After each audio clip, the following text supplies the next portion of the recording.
let's talk about that bold mission into space yesterday, where a bunch of women, all clad in figure-hugging astronauts' outfits, blue outfits, shot up to the sky in Jeff Bezos's strange phallus-shaped spaceship up to the cloud, 11 minutes straight back down to boldly go where quite a few people have been before, really. So what was it all about? What did it mean? And was that an empowering spectacle? Was that girl power? Or was that a giant step backwards for womankind? It looked to me a bit patronising. Oh, look, the girls are going up, that kind of thing. To discuss this, who better than excellent women's rights campaigner Kellie Jay Keen. Hi, Kellie Jay. Hi, Kevin. Now, first of all, before I get your thoughts on all of this, let's well, see if we can translate what the hell it was Katy Perry was saying afterwards. We'll also play a bit of Gayle King, who's apparently Oprah Winfrey's best friend. She was there as well. But first of all, here's Katy Perry on what that space trip meant to her. What you're doing is you're like really finding the love for yourself, because you got to trust in yourself on this journey.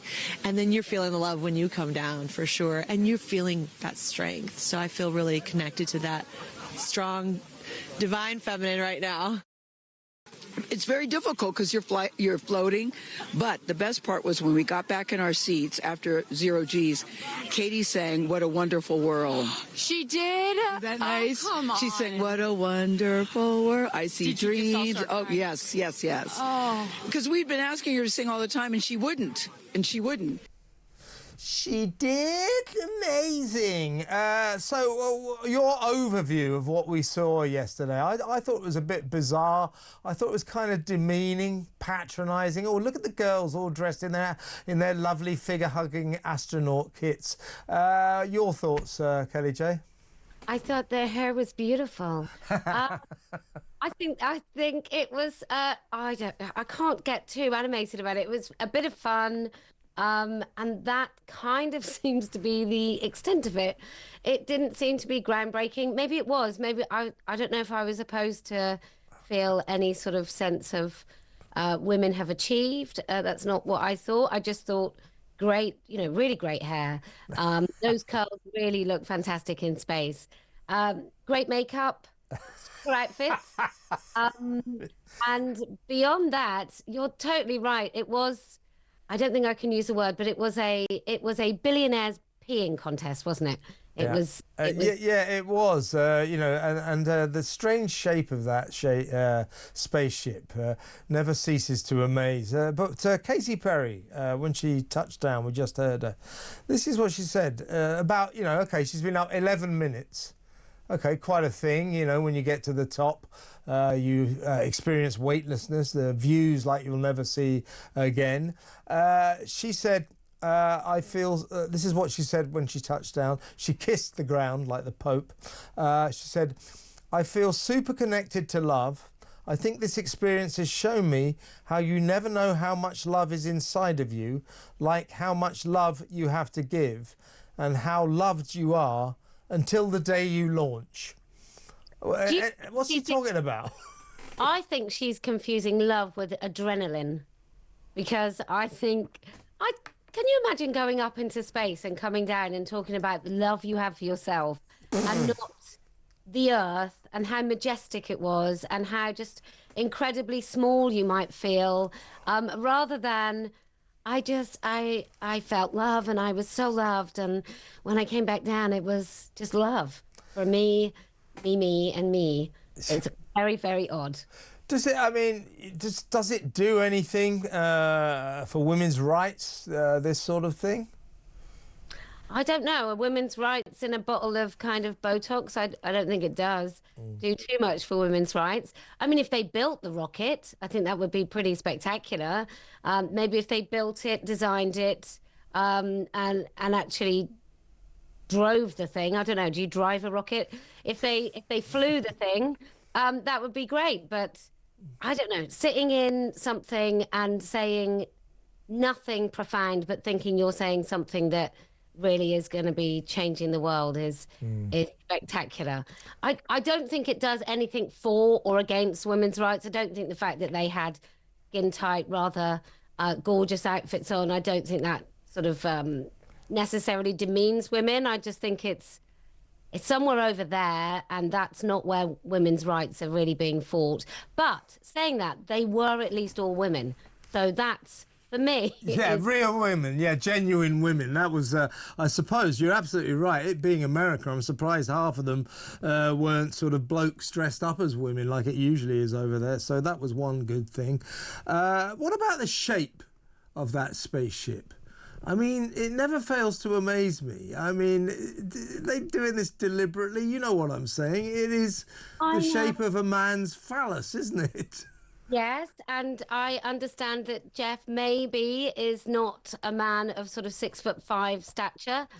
I don't know that we can make any assumptions, Kevin, of what he's trying to make up for, but it is weird, isn't it? That doesn't seem like the most fitting shape to sort of shoot up into space and do the job it's made for. It seems a bit form before function, as opposed to sort of function led. It's yeah. Jan Muir in the Mail said they were like a bunch of girls in a pink limo on a hen night. This was a journey not to infinity, but to inanity and beyond.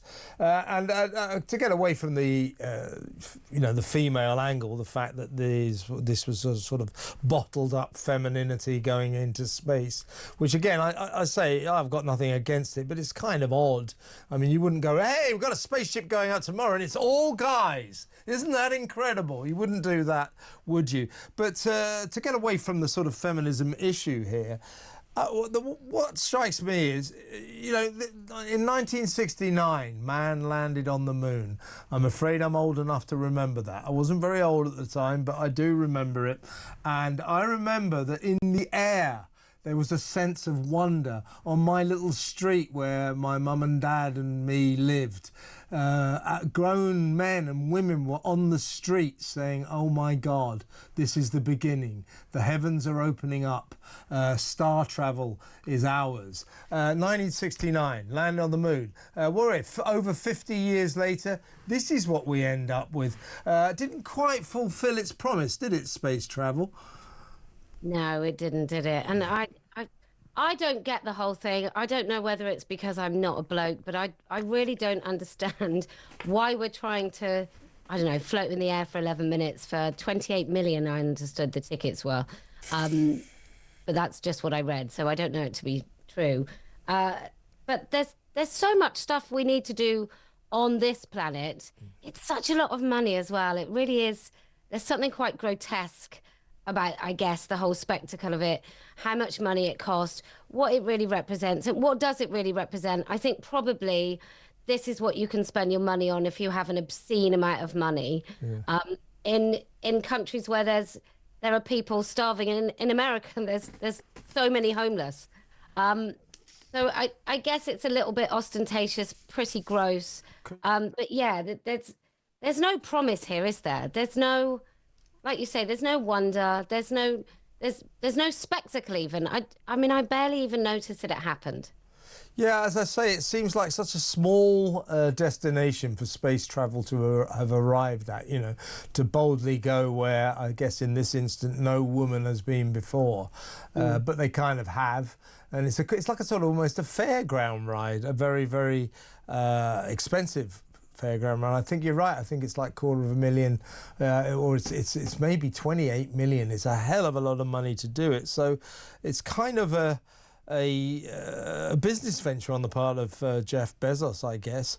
But apparently, I mean, I don't get too worked up about net zero and all this kind of claptrap, but apparently the carbon that each one of these women used up yesterday, their carbon footprint was what the average Brit uses up in 7 to 10 years. So they. Oh, Thunberg will be on it next, won't she? Yeah. So they did a hell of a lot of damage to the environment. Well, I'm sure they did, but I think this seems. I think Greenpeace should do its own mission to space, because that would make about as much sense. But it's also like lots of things feel very Instagram. It feels like if you know, good point. Instagram space travel, where they're all sort of she's doing her little butterfly and someone else is holding a sign, and I just think if I had 11 minutes, I mean, I would not want to do it. I just wouldn't. I hate flying, let alone doing something like that. But would I spend my whole time just staring out at something so wonderful that I'm never going to see again? Or would I be doing like Instagram selfies and little bits to camera? You're right. It's a social media experience, and I don't know whether it was the last flight, but not last flight but one. Remember Captain Kirk, William Shatner, went up at the age of about 90. So they're all doing it. Yeah, apparently the carbon used is the same as an average Brit would go through in 7 to 10 years for an 11-minute flight. They all did the equivalent of 300 round trips from London to New York City on an aeroplane. And this is more than 50 years of emissions from someone living in poverty in India or Nepal. So first world problems for these ladies, but they certainly, and I admire them for this, they've done a lot of harm to the environment getting up there for 11 minutes, haven't they? I know it. Every time I read about the environment, I go and just switch on my car for no good reason whatsoever. Yeah, I quite like them for this bit. I totally agree with you. I'm so bored of all that stuff. Kellie Jay, it's always a pleasure to have you on the show. That was great fun. Let's come on again soon.